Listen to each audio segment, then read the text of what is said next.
15 menit. Kami persilakan Pak Jen. Oke, terima kasih. Assalamualaikum warahmatullahi wabarakatuh. Salam sejahtera bagi kita semua. Terima kasih Pak Edi atas waktu dan kesempatannya untuk kami berbagi mengenai pengalaman kami dalam menggunakan aplikasi Keromix. Tolong slide saya disajikan Pak. Jadi kami akan lebih fokus kepada, kalau tadi mengenai Keromix, FruitSet dan sebagainya sudah dijelaskan ke pembicara sebelumnya. Kami fokus pada bagaimana strategi mengimplementasikan Keromix ini dan bagaimana evaluasinya supaya hasilnya bisa sesuai yang kita harapkan. Next. Nah ini profil saya supaya Bapak Ibu semua kenal. Nanti kalau pengen hubungi saya, nomor email saya, nomor telepon saya ada tertera di situ. Next. Ini outline yang akan kami sampaikan mengenai profil PT Buana Karya Bakti, tujuan penanganan buah partai KP, identifikasinya, teknik pemasangannya, monitoring efektivitasnya, dan kesimpulannya. Next. Nah ini profil kami Pak, kami lokasi perkebunan kami ada di Kalimantan Selatan, luasnya 7.000 inti, 9.000 plasma, dengan satu pabrik kapasitas 90 ton, dengan 17 tahun tanam termuda itu tahun tanam 2016, jadi hampir rata-rata tiap tahun kita nanam Pak. Terus kita punya divisi juga, divisi general angkutan dan kontraktor, jadi kalau Bapak Ibu nanti memerlukan kontraktor LC atau sewa angkutan atau untuk replanting kami juga ada. Begitu juga divisi untuk sivil, untuk khusus menangani bangunan perkebunan, kita juga melayani itu kalau Bapak Ibu memerlukan untuk kontraktor untuk khususnya wilayah Kalsel, dipersilakan. Yang terakhir kami juga mengimplementasikan integrasi sapi sawit. Sudah 4 tahun berjalan, alhamdulillah berjalan dengan baik, dan kami siap untuk berbagi ilmu mengenai sapi sawit ini, dan kami menyiapkan untuk training center sapi sawit jika Bapak Ibu berniat untuk belajar sapi sawit. Dan terima kasih buat Pak Edi tadi sudah menayangkan video kami terkait integrasi sapi dan sawit di PT Buana Karya Bakti. Next. Nah ini salah satu yang melatar belakangi kami kenapa kami harus memperbaiki FruitSet. Ini historis pencapaian rendemen kami dari tahun 2015 sampai 2018. Dari 2016, 17, 18 trennya selalu menurun. Nah, setelah kami analisa dari berbagai faktor penyebab, salah satu penyebab signifikannya adalah faktor FruitSet. FruitSet yang paling signifikan karena kita sudah menganalisa, karena kontribusi dari tanaman-tanaman baru, khususnya di TM1, TM2, TM3 yang sudah mulai berkontribusi mengirim buah ke pabrik kami. Jadi salah satunya adalah faktornya FruitSet. Dan kebetulan kami mengenal Keromix ini tahun 2015. Waktu itu OR kami masih tinggi, dan waktu itu dikenalkan oleh Bu Titin. Waktu itu ada PTKS di Solo kalau nggak salah, PTKS di Solo dikenal Keromix, cuma waktu itu belum ada izin edarnya katanya waktu itu seperti itu. Menghadapi penurunan ini tahun 2016, 2017 kami belum mengimplementasikan Keromix. Kami masih mengimplementasikan seperti apa yang tadi disampaikan oleh Pak Agus Pras, yaitu dengan assisted pollination, terus dengan head hatchery dan sebagainya seperti yang tadi dijelaskan oleh Pak Agus. Dan ternyata sudah membantu tapi belum maksimal. Sampai dengan tahun 2018, pada tahun 2018 ini kami baru mulai dikenalkan dengan Keromix waktu itu sama Mas Agung ya, Mas Agung Sejagat, sambil memasarkan pupuk di tempat kami. Beliau mengenalkan waktu itu sekitar bulan Januari Februari. Oke, silakan dicoba Pak, karena kami harus menganalisa efektivitasnya, biayanya dan sebagainya. Dan awal tahun 2018 kami mencoba mengamati, dan kita amatin, dan kebetulan dari hasil Demplot itu hasil pengamatannya cukup bagus. Makanya mulai 2018 di Cawu 2, saya mau Cawu 2, Cawu 3 kita mulai mengimplementasikan rutin aplikasi Keromix ini, karena masih kita jumpai beberapa yang mengalami FruitSetnya rendah. Next. Nah, tujuannya adalah ini adalah untuk meningkatkan potensi produksi ton per hektarnya, karena sebenarnya bunganya sudah nampak, cuma kalau tidak dibuai dengan baik juga akan berdampak kepada potensi produksi ton per hektar yang turun. Selanjutnya dengan cara apa? Bagaimana meningkatkan BCR-nya dengan meningkatkan penyerbukan. Dampaknya BCR naik tentu juga akan berdampak pada peningkatan OER kita. Next. Nah, ini strateginya bagaimana untuk sebelum kita mengaplikasikan Keramik. Yang pertama kita harus monitoring bulanan fruit set setiap blok. Jadi kami setiap mandor panen, mandor 1 atau kerangi panen, kita tugaskan setiap seksi panen mereka selalu menganalisa yang namanya fruit set dan fruit tuban. Seperti tadi disampaikan oleh Pak Duo Agus tadi bahwa pentingnya fruit set dan fruit tuban itu kita analisa semua tiap bulan, kita record seperti apa. Nah, kalau kita lihat polanya ini memang di kita di bulan Juni, Juli, Agustus itu fruit setnya rendah. Artinya itu dampak salah satunya selain faktor LWS yang kurang, juga dampak curah hujan sebelumnya. Kalau di tempat kami Januari, Februari, Maret itu jadi curah hujan sangat tinggi. Jadi aktivitas LWS diduga kurang aktif sehingga menyebabkan bulan Juni-Juli ini fruit setnya rendah. Nah, ini yang paling penting, kita harus monitor fruit set ini supaya kita tahu blok mana yang fruit setnya rendah. Next Pak. Tolong next Pak. Halo.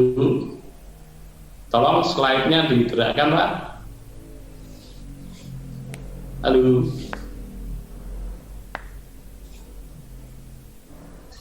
Halo, tolong slide-nya digerakkan next Pak. Sepertinya ada gangguan teknis, jadi kami akan fokus pada bagaimana kita mengimplementasikan Keramik ini. Coba next untuk slide-nya Pak. Sepertinya ada gangguan teknis.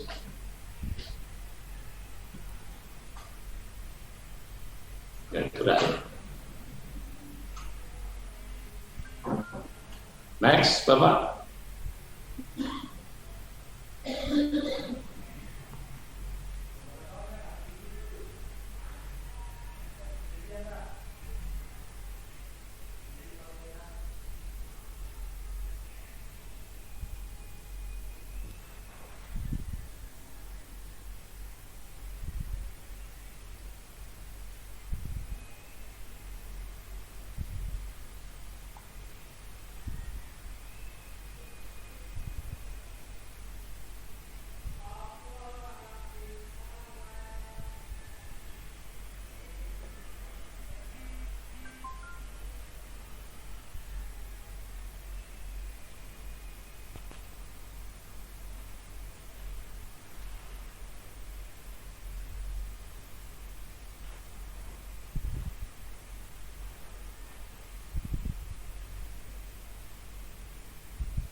Halo Pak Zen, masih di situ?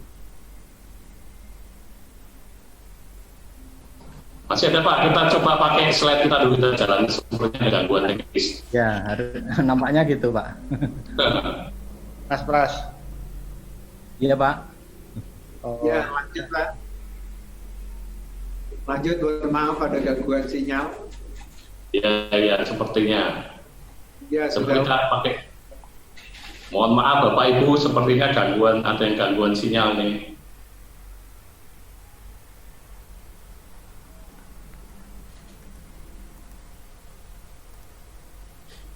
Oke, kita coba slide-nya dari kami Pak ya, ini sudah kelihatan belum Bapak Ibu? Ya, Coba. oke Pak. Bisa. Sebentar Pak. Oke, sudah kelihatan Bapak Ibu ya? Ya. Oke, next langsung.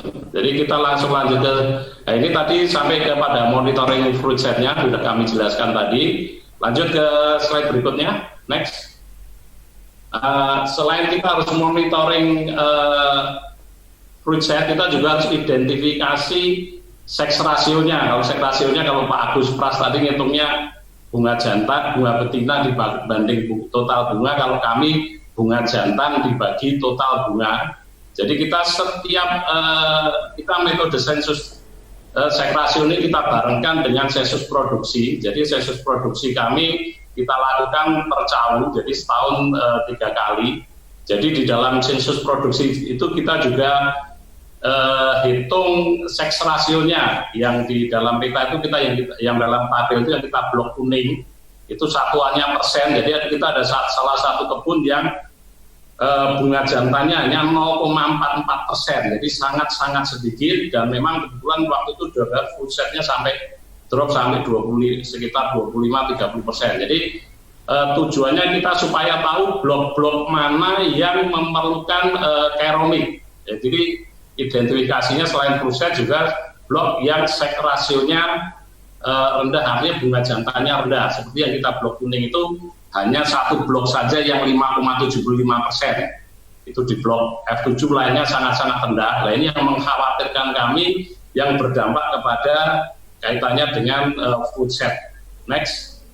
Nah, setelah kita petakan, kita sensus tadi, kita coba plotkan ke blok mana yang bunga jantannya sangat rendah. Artinya kalau kami itu yang kita petakan blok-blok yang berwarna merah itu rata-rata yang kurang dari 5% bunga jantannya itu kita petakan, dan rata-rata memang di tahun tanam yang muda di TM1 sampai 3 itu yang potensi bunga jantannya sangat rendah dan juga fruit set-nya juga bermasalah yang berdampak pada pencapaian rendemen kita yang selalu turun.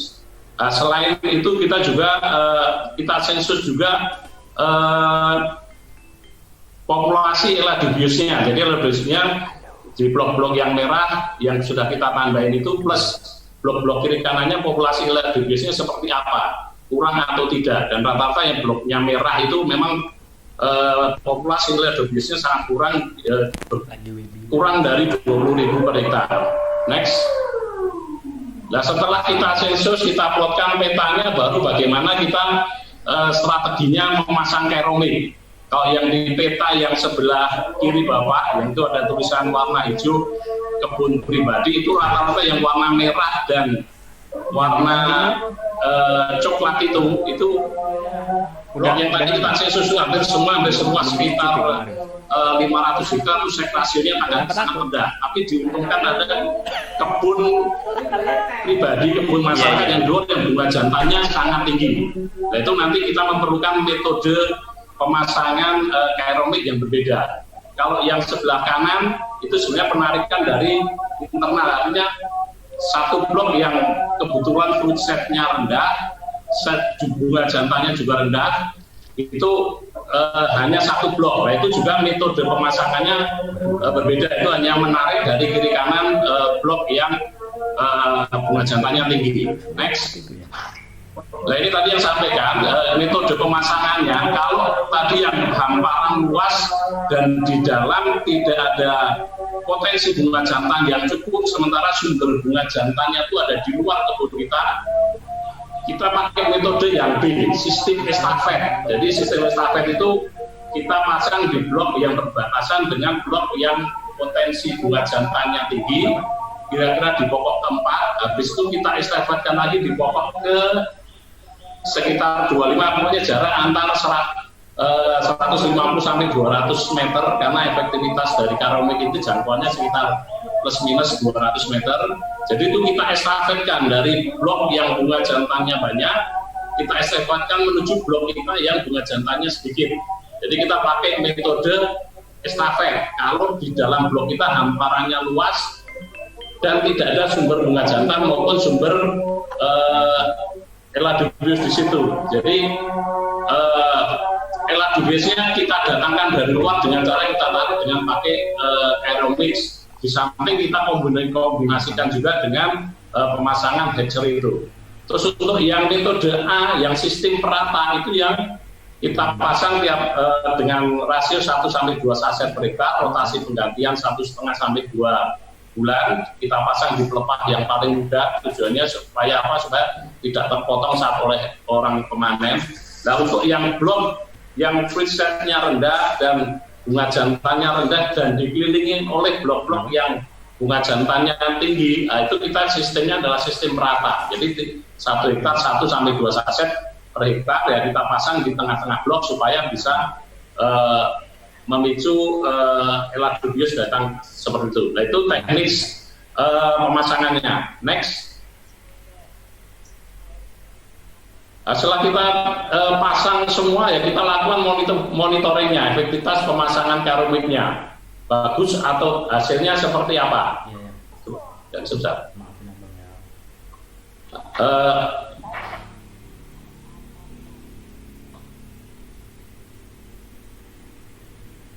Sebentar ada itu. Nah kita lakukan evaluasi dilakukan tiap 6 bulan setelah kita aplikasi. Terus penghitungan populasi eladubiusnya juga kita hitung. Yang ketiga, monitoring di PKS. Ini untuk selalu memantau masih ada nggak buah parteno yang terkirim ke pabrik. Karena biasanya tempat kami kalau breedingnya nggak ya ini bisa terkirim juga ke pabrik. Ini untuk mengidentifikasi apakah masih ada buah parteno yang diproduksi oleh kebun yang dikirim ke PKS. Nah itu strategi monitoringnya. Nah, hasil monitoringnya next.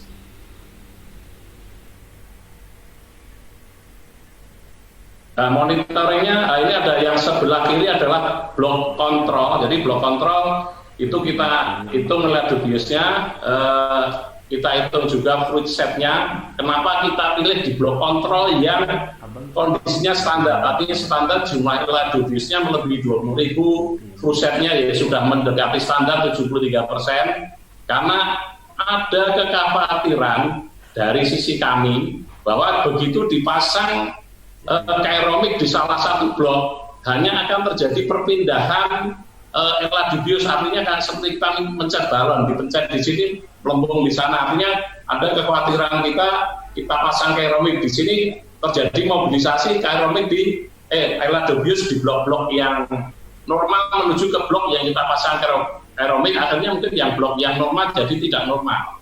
Nah ini kita lihat seperti itu, tapi setelah kita lihat amati di blok yang normal populasi eladubiusnya baik sebelum maupun sesudah kita pasang kondisinya populasinya masih stabil, fruit setnya juga masih stabil 73 dan 74 setelah pengamatan. Terus untuk di blok kontrol itu ada peningkatan eladubius yang cukup lumayan, yang tadinya 9.871 populasi eladubius per hektar meningkat menjadi sekitar 19.127 jumlah eladubiusnya. Lihat fruit setnya juga ada peningkatan sekitar 10%. Jadi kami menyimpulkan bahwa penggunaan kairomik ini bisa meningkatkan